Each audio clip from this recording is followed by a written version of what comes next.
आपने कभी सोचा है कि एक मोर जिसे भगवान श्री कृष्ण का वाहन और भगवान विष्णु का प्रिय पक्षी माना गया है, वो अगर कोई बात कहे तो उसका कितना गहरा अर्थ हो सकता है। दोस्तों, पुराणों में एक प्रसंग आता है जब मोर ने भगवान विष्णु से कुछ रहस्यमयी बातें जानी।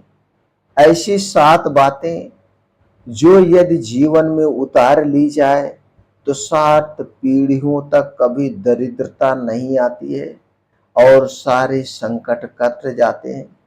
आज हम उन्हीं 7 दिव्य बातों को उजागर करेंगे। दोस्तों, चलिए जानते हैं वो 7 बातें क्या है। मोर को भारत में पवित्रता, वैराग्य और सौंदर्य का प्रतीक माना गया है।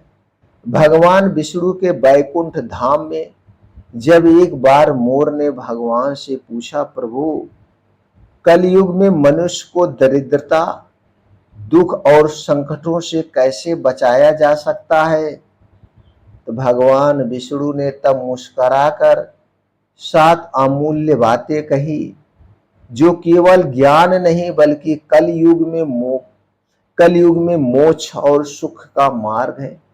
वो 7 बातें जो मोर को बताई गई हैं। पहली बात है, घर में हर रोज तुलसी पूजा होनी चाहिए। भगवान विष्णु ने कहा, जहां तुलसी रहती है वहां मैं स्वयं निवास करता हूं। तुलसी की पूजा न केवल पवित्रता देती है बल्कि नकारात्मक ऊर्जा और दरिद्रता को नष्ट करती है। दूसरी बातें, भोजन से पहले अन्न को नमस्कार करो। जो अन्न को सम्मान नहीं देता, अन्न उससे रुष्ट हो जाता है। हर भोजन से पहले ईश्वर को धन्यवाद देना लक्ष्मी का अस्थायी वास सुनिश्चित करता है। तीसरी बातें हैं, घर में रोज शंख बजाना चाहिए। शंख की ध्वनि से नकारात्मकता दूर होती है। यह लक्ष्मी का प्रिय वाद है। शंख की आवाज जहां गूंजे वहां दरिद्रता टिक नहीं पाती है। दरिद्रता कभी वहां रुक ही नहीं सकती है। चौथी बातें, श्री सूक्त या विष्णु सहस्त्र नाम का पाठ प्रतिदिन 5 मिनट तक, प्रतिदिन 5 मिनट का पाठ जीवन में चमत्कारी बदलाव ला सकता है। यह पवित्र कंपन यानी वाइब्रेशन आपके घर को देवालय में बदल देगा।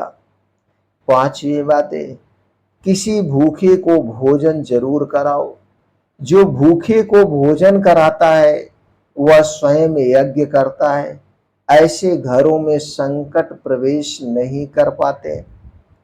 चौथी बातें हैं, संध्या के समय दीप जलाओ और विष्णु भगवान को स्मरण करो। संध्या काल में दिया जलाना नकारात्मक शक्तियों को बाहर रखता है। यह ब्रह्म मुहूर्त की तरह एक शक्तिशाली समय है। सातवीं बातें, माता पिता और गुरु की सेवा करो। जहां माता पिता और गुरु पूजे जाते हैं वहां सभी तीर्थ निवास करते हैं। ऐसा घर कभी दुर्भाग्यशाली नहीं होता है।